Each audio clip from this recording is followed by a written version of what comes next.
Hello everyone, कैसे हैं आप सभी। उम्मीद करता हूं बेहतर होंगे और अच्छे से होंगे। तो आज का ये वीडियो जो है मैं बनाने जा रहा हूं।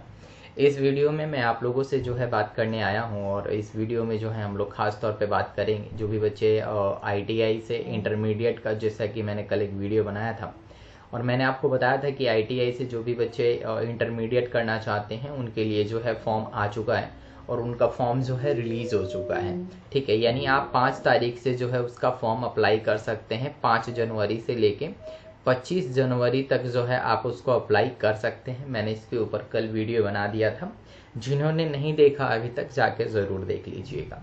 तो आईटीआई से इंटरमीडिएट एग्ज़ाम जो है 2024 है ना। मेन मुद्दा जो है अपना ये है कि एग्ज़ाम में क्वेश्चन कहाँ से आता है। ठीक है, बहुत सारे बच्चे कह रहे थे कि सर इसके सिलेबस के ऊपर जो है एक वीडियो बना दीजिए, इसके सिलेबस के ऊपर जो है आप एक बार बता दीजिए कि यहाँ से जो है क्या क्या पूछता है। ठीक है, और हिंदी और इंग्लिश का जो एग्ज़ाम होता है उसमें आप लोगों से क्या क्या पूछेगा और उसमें जो है आप लोगों को क्या क्या चीज़ों के बारे में जानना पड़ेगा। ये सारी चीज़ों के बारे में जो है हम लोग इस पूरी वीडियो में और इस पूरे वीडियो में हम लोग यही जानेंगे। और इस पूरे वीडियो में जो है हम लोग यही चर्चा करेंगे कि यहाँ का जो सिलेबस होता है वो किस तरीके से होता है और यहाँ पे जो सिलेबस होता है वो कैसा होता है।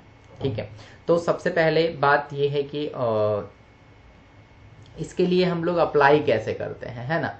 इसके लिए जो है अप्लाई क्या होता है, अप्लाई करने का जो डेट है वो मैंने आपको ऑलरेडी बता दिया है कि अप्लाई का जो डेट है वो आ चुका है और आप अपने आप को अप्लाई कर सकते हैं, अपने आईटीआई कॉलेज में जाके बात कर सकते हैं। अब इसका जो मेन मुद्दा है कि भैया इसका सिलेबस जो है वो क्या है। तो सिलेबस के लिए मैं आपको बताना चाहूँगा कि सिलेबस जो होता है इसका, जो बच्चे 12th करते हैं या जिसको हम लोग इंटर बोलते हैं, है ना, इंटर जो बोलते हैं बिहार बोर्ड से, है ना, बिहार बोर्ड से जो भी बच्चे इंटर करते हैं उनका जो सिलेबस होता है, सिलेबस कौन सा होता है, उनका जो हिंदी होता है और उनका जो इंग्लिश होता है, क्या एक हिंदी होता है और एक आपका इंग्लिश होता है। ठीक है, अब इंग्लिश और हिंदी जो उनका होता है वो 100 नंबर का होता है, 100 नंबर का हिंदी, 100 नंबर का इंग्लिश। ठीक है, अब जो है उस एग्जाम में आता क्या है, तो जो इंटर का सिलेबस होता है, जो इंटर का सिलेबस होता है बिल्कुल वही सिलेबस आता है।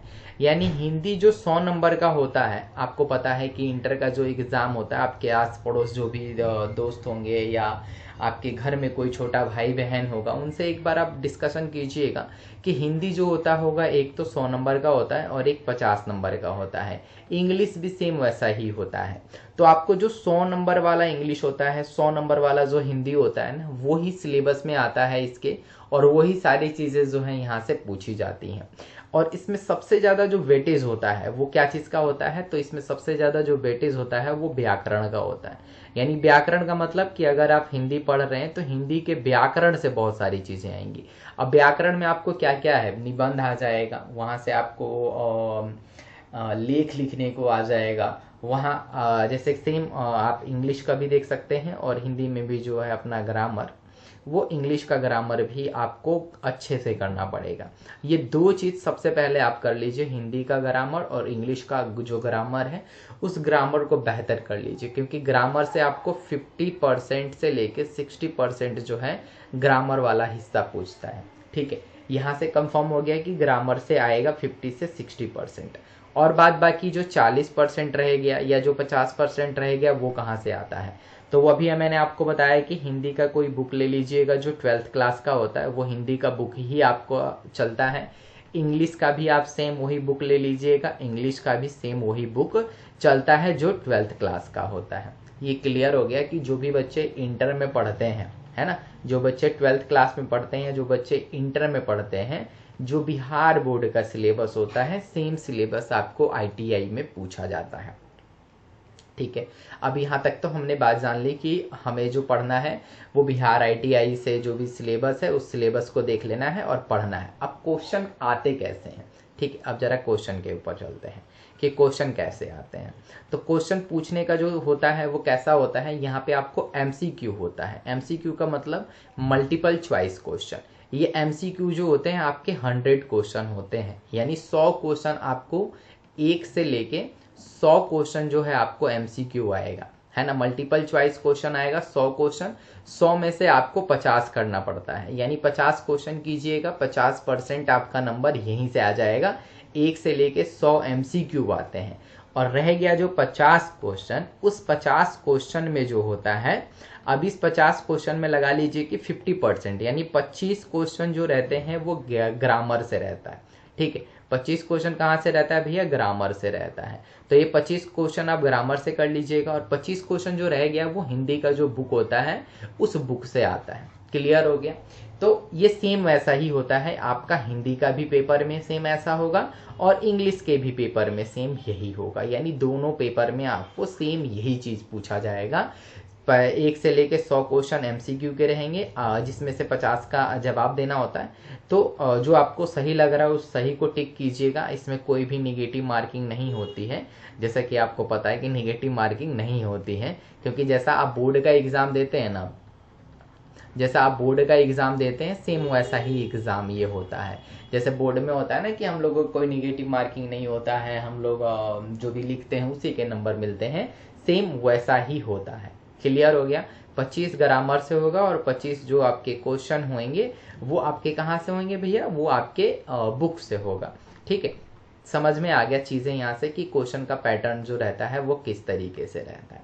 चलो, हमने क्वेश्चन डिस्कशन कर लिया, हमने सिलेबस के बारे में जान लिया। अब जरा जानते हैं कि इसमें पासिंग मार्क्स कितना होता है ना। इसमें पासिंग मार्क्स कितना होता है कि अगर हम लोग कितना लेके अगर आ जाए तो कितने में हम पास हो जाएंगे। तो देखिए, पासिंग मार्क्स आप अगर 100 नंबर का क्वेश्चन है तो आप 33% लेके आइएगा, यानी 33 नंबर अगर आप लेके आ रहे हैं, 33 मार्क्स अगर आप लेके आ रहे हैं तो आप पास हो जाइएगा, है ना। आप क्या हो जाइएगा? पास हो जाइएगा। जैसे बोर्ड का रूल होता है सेम वैसा ही रूल होता है। 33 नंबर अगर आप लेके आइएगा तो आप जो है पास हो जाइएगा। 100 में से 33 नंबर लेके आना है, और 33 नंबर तो मेरे ख्याल अगर कोई बच्चा अगर पढ़ लेगा अच्छे से तो ये 33 नंबर तो आराम से लेके ही आएगा, क्योंकि आपको पता है कि MCQ ही जो है वो 100 नंबर आ रहे हैं, 100 क्वेश्चन आ रहे हैं। अगर आप MCQ भी बढ़िया से कर दीजिएगा तो 50 में से 50 तो आपके MCQ में से ही आ जाएंगे, है ना। तो ये 100 नंबर में 33 नंबर अब सेम वही है। अब ये मत बोलिएगा कि हिंदी और इंग्लिश का अलग होता है, बिल्कुल अलग नहीं होता है। आपको दोनों में ही सेम वैसा ही लेके आना पड़ेगा। हिंदी भी 100 का होता है और 33 मार्क्स पे आप पास हो जाइएगा, है ना। तो 33 नंबर लेके आइए और आप इस एग्जाम में पास हो जाइएगा। अब इन सब के नंबर जो है कहीं ऐड होते नहीं है, बट आप किसी भी गवर्नमेंट जॉब का जो है फॉर्म वगैरह आप अप्लाई कर सकते हैं। पहले अप्लाई नहीं होता था, बट अब अप्लाई हो रहा है।